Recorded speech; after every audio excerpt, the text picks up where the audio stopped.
امام حسین پر الزام لگا میدان کربلا میں اپنی طاقت کا استعمال کیوں نہیں کیا؟ دو باتیں بس، دو باتیں سنیں. مولا حسین پر الزام لگا میدان کربلا میں اپنی طاقت کا استعمال کیوں نہیں کیا. یہ الزام وہابیہ دیابنا کی طرف سے تھا. ٹھیک ہے، اگر ہاتھوں کو اٹھا کے بول دو یا حسین تو میں اس کا جواب دے دوں انشاءاللہ. ہاتھوں کو اٹھا کے بولو یا حسین. جتنے لوگوں نے حسین کی محبت میں اپنے آپ کو رکھا ہے، اللہ ان کے گھروں میں کوئی بیمار ہو تو اسے شفا عطا فرمائے. آمین کہہ دو آمین. اور اللہ آپ سب کے ماں باپ میں سے کسی کا انتقال ہوا ہے تو اس کی مغفرت فرما دے، اور ہیں تو اللہ ان کا سایہ دراز فرمائے، ان کی خدمت کی اللہ توفیق عطا فرمائے. فتح بھائی دیکھیں بڑی پیاری بات ہے، یہ بچے بیٹھے ہوئے ہیں، اللہ بچوں پر کرم فرمائے، میرے بزرگوں پر کرم فرمائے. امام حسین پر الزام لگا وہابیہ کی طرف سے. امام حسین نے اپنی طاقت کا استعمال کیوں نہیں کیا؟ لوگ تو کہتے ہیں بڑی طاقت تھی. اچھا آپ بتاؤ طاقت تھی کہ نہیں؟ ہم نہیں بولیں گے، اپنے اپنے عقیدے کی بات کرو. طاقت تھی کہ نہیں تھی؟ ہاتھوں کو اٹھا کے بولو طاقت تھی کہ نہیں تھی؟ ہاں بتا دوں کتنی طاقت تھی. ایک عورت کے بچے کی پیدائش نہیں ہو پا رہی تھی، بچے نہیں ہو رہا تھا، عجیب بات ہے، بہت پریشان تھی. اس نے منت مانی، اے میرے مولا اگر تو نے کرم فرمایا میری گود ہری ہوئی تو حسین کے نام سے مجلس سجاؤں گی، حسین کے نام پہ نیاز کا اہتمام کروں گی. اللہ کی مرضی ہے، اس کو اپنے حبیب کے لاڈلوں کا نام پیارا ہے، اس نے اپنے حبیب کے نواسے کے نام کا بھرم رکھ لیا. اس عورت کی گود بھر گئی، بچہ پیدا ہوا، پاک صاف ہو گئی تو منت اتارنے کے لیے اپنے گھر میں اس نے کھانے کے ڈھیر لگا دیے، پھل فروٹ سے بھر دیے اس نے آنگن میں، سبیل حسین سجا دی، نظر حسین کی محفل جما دی. لیکن فاتحہ کرنے والا کوئی نہیں. نکل کے آئی دروازے پر بیٹھ گئی، کوئی ملے گا تو اس سے کہوں گی کہ ذرا سا نیاز کر دے، فاتحہ کر دے حسین کے نام پر. بہت دیر تک بیٹھی رہی، کوئی نہیں آیا. دل ٹوٹا تو اس نے کہا میرے مولا یہ کیا ماجرا ہے؟ حسین کے نام کی پاک حسین، پاک مجلس ہے، پاک نیت ہے، کوئی آیا نہیں اب تک، کوئی بھیج دے میرے مولا، میرا دل ٹوٹ رہا ہے. کہتی اچانک ایک خوبرو انسان آ گیا، اچھے چہرے والا، اچھی آنکھوں والا، پیاری جبیں والا، خوبصورت لب و رخسار والا. بولے آیا تو میں نے کہا بیٹے، اس نے کہا کیا بات ہے مما؟ میں نے کہا اگر زحمت نہ ہو تو میرے گھر پہ نظر حسین کر دے، سبیل حسین ہے، بارگاہ حسین میں پیش کر دے. اس نے کہا چلو، میرے ساتھ اندر آ گیا. وہ بیٹھ گیا. کہا جب اس نے تلاوت شروع کی تو میرے گھر پہ رحمت کی بارش ہونے لگی. ہو سکتی ہے کہ نہیں؟ اونچی بولے ہو سکتی ہے کہ نہیں؟ بولے رحمت کی بارش ہونے لگی. بولے وہ تلاوت کرتا تھا، میرے گھر کے در و دیوار ہلتے تھے، لگ رہا تھا کہ میرے گھر پہ فرشتوں کی جماعت آ گئی. اس کے ہونٹوں کے ہلنے سے، قرآن کی تلاوت سے میرا گھر جھومتا تھا. سبحان اللہ، لگ رہا تھا آسمان میرے گھر کے نیچے آ گیا. ایسی کیفیت تھی، خوشبو پھیل گئی میرے گھر پہ. اس نے نیاز کیا، کھڑا ہو گیا. پھر نیاز کی تکمیل کے بعد وہ جانے لگا. میں نے کہا جوان کہاں جا رہا ہے، نام تو بتا دے. اس نے کہا مما میں تجھے کیا بتاؤں، یہ نیاز کس کے نام کی تھی؟ کہا حسین کے نام سے. کہا وہی حسین تیرے سامنے کھڑا ہے. آئے ہائے آئے ہائے، آ سکتا ہے جیتے رہیے ماشاءاللہ. حسین حسین ہے، حسین حسین حسین حسین یوں ہی نہیں سر کٹا کے سوئے ہیں، زمانہ سویا تھا اس کو جگا کے سویا. بدن حسین کا ہے فاطمہ کی چادر پہ، زمین پہ عرش معلا بچھا کے سوئے ہیں. اپنی طاقت کا استعمال نہیں کیا. کر سکتے تھے کہ نہیں؟ سب نہ بولے بھائی، جس کا عقیدہ وہی بولے. کر سکتے تھے کہ نہیں؟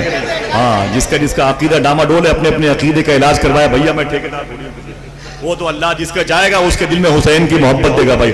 ورنہ اس دور میں پوری وہابیت کی طاقت اسی پہ لگ رہی ہے. وہ امام حسین کی قربانی کا مذاق اڑا رہے ہیں، امام حسین کی پیاس کا مذاق. اگر آپ کو یقین نہ پڑے، کسی ایک اہل حدیث کی تقریر سن لیجیے آپ یوٹیوب پہ جا کر کے. سارے اہل حدیث حسین کی قربانی کے پیچھے پڑے ہوئے. کوئی کہتا ہے یہ دیش دروہی تھے، کوئی کہتا ہے یہ بڑے بڑے بادشاہوں کے بیٹوں کی جنگ تھی، کوئی کہتا ہے یہ کرسی کے لیے گئے تھے. اور ابھی تو ایک ظالم نے کہا تھا اگر کربلا میں حسین، یہ وہابیوں کے جملے، اگر کربلا میں حسین بچ بھی گئے ہوتے تو ان کا قتل واجب تھا. ارے ظالم کس زبان سے حضور کی بارگاہ میں تو شفاعت کی بھیک مانگے گا؟ وہ پتا چلے گا کیا حسین ہے، پتا چلے گا حسین کیا ہے. اللہ اکبر. میں بات کرتا ہوں کہ حسین نے اپنی طاقت کا استعمال نہیں کیا. کر سکتے تھے کہ نہیں؟ کیوں نہیں کیا بتا دوں؟ کوئی ایک آدمی کہہ دے یا حسین، بس اب آپ چپ رہیے. بچے آپ بولے بیٹا یا حسین، پھر سے ماشاءاللہ سبحان اللہ. اللہ بچوں کو حسین کا عشق عطا فرمائے. جتنے لوگ بیٹھے ہیں اللہ سب کو زمین کربلا کی زیارت کا شرف عطا فرمائے. سبحان اللہ. حسین نے نہیں کی، کر سکتے تھے کہ نہیں، کیوں نہیں کی وہ سنیں آپ. اسی ہندوستان میں ایک علاقہ ہے، آپ جب لکھنؤ سے نکلیں گے کانپور یا لکھنؤ سے آگرہ ایکسپریس وے پکڑ کے آگرہ پہنچے، آگرہ تاج محل جہاں ہے، اسی شہر میں سرکار میر ابوالعلا آگروی سلسلے ابوالعلائیہ کے بڑے بزرگ لیٹے ہوئے. وہاں سے 40 یا 45 کلومیٹر کے فاصلے پر ایک شہر ہے جسے دھولپور شریف کہتے ہیں. نام یاد رکھیے گا، دھولپور شریف. اسی شہر میں غریب نواز سرکار کے سگے بھانجے شیخ شرف عبدال شاہ کی مدار شریف ہے. وہاں سے 80 کلومیٹر کا فاصلہ ہے قریب قریب، جسے کہتے ہیں گوالیر. اگر کچھ کلومیٹر میں کمی وغیرہ ہو جائے تو معاف کیجیے گا، لیکن گوالیر ایک شہر ہے. گوالیر نام سنا؟ یہ مشہور شہر ہے. راجہ مان سنگھ کا قلعہ اسی گوالیر ہے.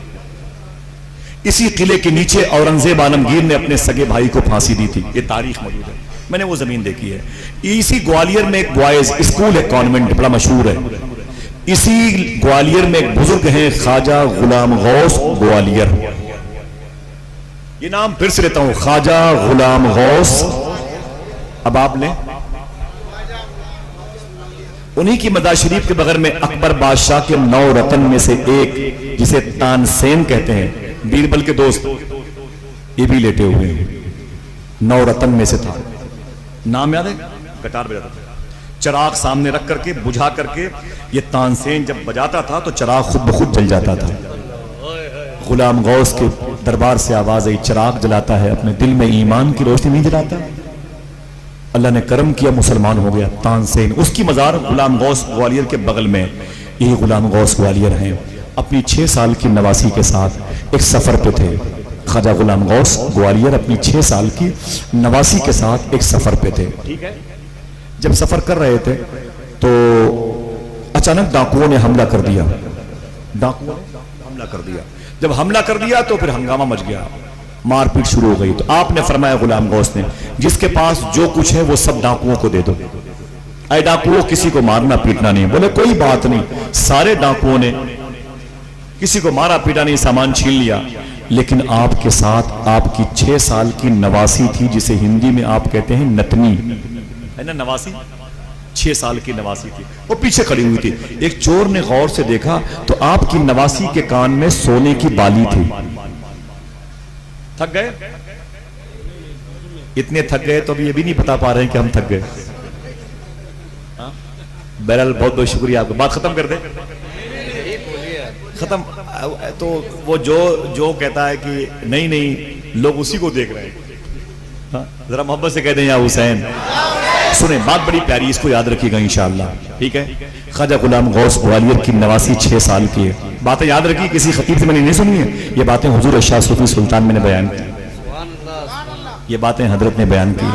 سبحان اللہ. ذرا محبت سے کہہ دو یا حسین. سبحان اللہ. بیٹے ان کو پانی لاؤ، ان کو پانی پلاؤ. سبحان اللہ. غلام غوث کہتے ہیں میری 6 سال کی نواسی کے کان میں سونے کی بالی تھی. ایک چور نے دیکھا، اس کی نیت خراب ہو گئی. وہ پیچھے سے گھوم کے آیا اور اس نے کان کے قریب لے جا کر کے اپنی انگلیاں یوں دبائیں اور زور سے کھینچی. سونے کی بالی اس کے ہاتھ میں اور لے کے بھاگا. لو پھٹ گئی، کان کی لو پھٹ گئی. یار 5-6 سال کی نواسی نتنی چیخ پڑی. اس نے کہا نانا بچا لیجئے. کیا کہا؟ نانا بچا لیجئے. وہ تو آپ جانتے ہو نواسی سے کتنی محبت ہوتی ہے. نانا بچا لیجئے. شیخ غلام غوث آگے بڑھے. آپ نے دیکھا میری نواسی چیخ رہی ہے. اسے یوں بلایا، اپنے سینے سے لگایا. جب سینے سے لگایا تو کیا دیکھا؟ خون میں لت پت تھی. وہ کان کی لو سے پورے کپڑے خون آلود تھے، تربتر ہو گئے تھے. اور وہی خون کے چھینٹے ان کے جبے پر بھی آ گئے. یہ پریشان ہوئی، میری بیٹی کیا ہوا؟ میری نواسی کیا ہوا؟ اس نے کہا نانا وہ جو بھاگ رہا ہے چور، اس نے میرے کان کی بالی نوچ کے بھاگی ہے. کان کی لو پڑ گئی، خون نکل رہا ہے، مجھے بڑی تکلیف ہے. بڑی تکلیف میرے نانا، بڑی تکلیف. میری بالی لے کے بھاگا یہ ظالم. اتنا سننا تھا. غلام غوث گوالیر اللہ کے دوست تھے، اپنی طاقت کا استعمال کر دیا. اپنی طاقت کا استعمال کر دیا. ولی تھے، اپنی ولایت کا استعمال کر دیا. اپنے اجتماع کا، اپنے پاور کا استعمال کر دیا. کہتے ہیں اے مریخ، یہ تاروں میں سے ایک تارے کا نام ہے. سمجھ رہے ہیں نا؟ تاروں میں سے، سیاروں میں، سیارگان میں سے ایک سیارے کا نام ہے مریخ. آپ نے کہا او مریخ نیچے اتر. اللہ کا ولی کہہ دے تو کیوں نہ اترے گا؟ نیچے اتر. وہ راؤنڈ لیتا ہوا نیچے اترا. آپ نے فرمایا جتنے ڈاکو جا رہے ہیں سب کے سر قلم کر دے. مریخ نے اللہ کے دوست کے حکم پر سارے ڈاکوؤں کے سر کو قلم کر دیا. ان کی لاشیں ٹھنڈی پڑ گئیں تو انہوں نے اپنی نواسی کو اٹھایا, سکون کی سانس لی. قافلے والے خوش ہوئے اور اپنی نواسی کو تسلی دے ہی رہے تھے کہ خدا کی بارگاہ سے آواز آئی, اے غلام غوث تو نے انہیں کیوں مار دیا؟ بولے میرے مولا یہ چور تھے.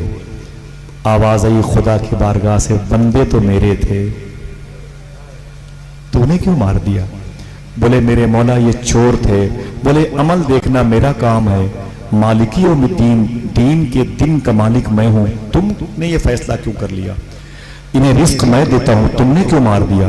بولے میرے مولا میری نواسی کے کان کی بالی انہی چوروں میں سے ایک چور نے نوش کے بھاگنے کی کوشش کی اور کامیاب ہوا. میری نواسی تڑپ رہی ہے, مجھے نواسی کا تڑپنا دیکھا نہ گیا, اس لیے میں نے اپنی طاقت کا استعمال کیا. خدا کی بارگاہ سے ایک آواز آئی, یہی بات اگر آپ نے بہنوں کو بتا دی عقیدے سلامت رہیں گے, بھائی کو بتا دی عقیدے سلامت رہیں گے, پڑوسیوں کو بتائیے رب کی توفیق ہوئی تو عقیدے سلامت رہیں گے. اللہ نے کیا کہا, کیوں استعمال کیا اپنی طاقت کو؟ تو غلام غوث کہتے ہیں میری نواسی نے چیخ کر کے کہا نانا بچا لیجئے, تو میں نے اپنی طاقت کا استعمال کر دیا. اللہ اکبر اللہ اکبر. رب نے فرمایا غلام غوث اگر کسی نواسی کی آواز پر نانا کو اتنی جلدی اپنی طاقت کا استعمال کرنا چاہیے تھا تو پھر سب سے پہلے اپنی نواسی زینب کی آواز پر میرے مدینے والے حبیب کو اپنی طاقت کا استعمال کرنا چاہیے. کربلا میں میرا حبیب خاموش تھا, میرا علی خاموش تھا, میری فاطمہ خاموش تھی, کسی نے اپنی طاقت کو استعمال نہ کیا. جناب غلام غوث گوالیار کہتے ہیں میرے مولا طاقت اگر بر وقت استعمال نہ کی جائے تو پھر وہ طاقت کب استعمال کی جائے گی؟ اب ایک خوشی کی بات سن لیں آپ اور اپنے فائدے کی بات سن کے مچل کے سبحان اللہ کہیے گا. بولے میرے مولا اگر ہم اپنی طاقت کا استعمال ابھی نہیں کریں گے تو پھر کب کریں گے؟ پھر وہ طاقت میرے کس کام کی کب کام آئے گی؟ اللہ نے فرمایا تجھے نہیں معلوم جو حسین نے اپنی طاقت کا استعمال نہیں کیا بچا کے رکھا کیوں؟ عباس نے استعمال نہیں کی بچا کے رکھا کیوں؟ فاطمہ اور علی نے استعمال نہیں کی بچا کے رکھا کیوں؟ کہا میرے مولا کیوں؟ آواز آئی میدان محشر میں میرے حبیب کی امت کی مغفرت کے لیے وہی طاقت استعمال کی جائے گی. ہائے ہائے اللہ اللہ اللہ اللہ سبحان اللہ. ذرا ہاتھوں اٹھا کے بولو یا حسین, ہاتھوں اٹھا کے بولو یا حسین, یا حسین, یا حسین. عالم کہتا ہے کہ امام حسین نے اپنی طاقت کا استعمال کر سکتے تھے کہ نہیں؟ جب ان کے گدا بھر دیتے ہیں شاہان زمانہ کی جھولی, محتاج کا جب یہ عالم ہے, ہاں تو اٹھا کے بتانا, جب ان کے گدا بھر دیتے ہیں شاہان زمانہ کی جھولی, محتاج کا جب یہ عالم ہے, محتاج کا جب یہ عالم ہے, مختار کا عالم کیا ہوگا؟ ہے کچھ دم خم آپ کے اندر باقی؟ ہاں سلام پڑھ لیا جائے فتح بھائی تو ہم لوگ سبحان اللہ. کوئی کہہ دے یا حسین. اللہ تعالیٰ آپ پر کرم فرمائے. اگر اجازت دے دو آخری بات کر کے بیٹھ جاؤں, ٹھیک ہے؟ ٹھیک ہے, اجازت ہے؟ بہت اچھا لگا ماشاءاللہ, میں بڑا تھکا ہوا آیا, اللہ کا شکر ہے, بہت اچھا لگا. اللہ آپ سب کی حاضری قبول فرما لے. آمین کہہ دو, آمین کہہ دو, محبت سے آمین کہہ دو ماشاءاللہ. ایک بات کہتا ہوں, کرامت علی احمد صابر پاک میں جملہ لکھا ہوا ہے, ٹھیک ہے؟ کوئی پھر سے کہہ دے یا حسین, یا حسین. ڈاکٹر صاحب بڑے مبارکباد کے مستحق ہے کہ انہوں نے اپنے والد صاحب کی اپنے بھائیوں سے مل کر کے اپنے والد صاحب کے سال ثواب کی محفل سجائی. اللہ ان کو بخشے ہوئے لوگوں میں شامل فرمائے, اور ان کی جو ڈاکٹر صاحب کی والدہ ہے اللہ ان کو صحت دے دے, گھر کے بچے بچیوں پر کرم فرمائے. دعا کرو کہ اس گھر کے لوگ اور اس مجلس کے لوگ کہیں جائیں نہ جائیں, کربلا ضرور جائیں, بغداد ضرور جائیں انشاءاللہ.